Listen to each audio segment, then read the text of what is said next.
أعوذ بالله من الشيطان الرجيم. بسم الله الرحمن الرحيم.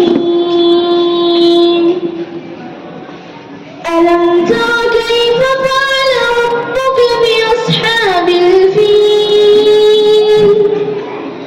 ألم يجعل كيدهم في تضليل وأرسل عليهم طيرا أبابيل ترميهم بحجارة من سجيل فجعلهم كعصف مأكول. صدق الله العظيم.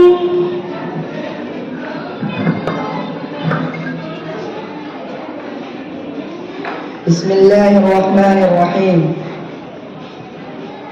क्या तुमने नहीं देखा कि तुम्हारे परवरदिगार ने हाथी वालों के साथ कैसा मामला किया? क्या उसने उन लोगों की सारी चालें बेकार नहीं कर दी थी और उन पर होल के होल परिंदे छोड़ दिए थे जो उन पर पकी मिट्टी के पत्थर फेंक रहे थे। चुनांचा उन्हें ऐसा कर डाला जैसे खाया हुआ भूसा। In the name of Allah, the most beneficent, the most merciful.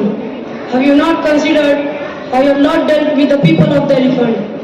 Did you not make their plot in vain and descend down on them birds in flocks, striking them with stones or baked clay?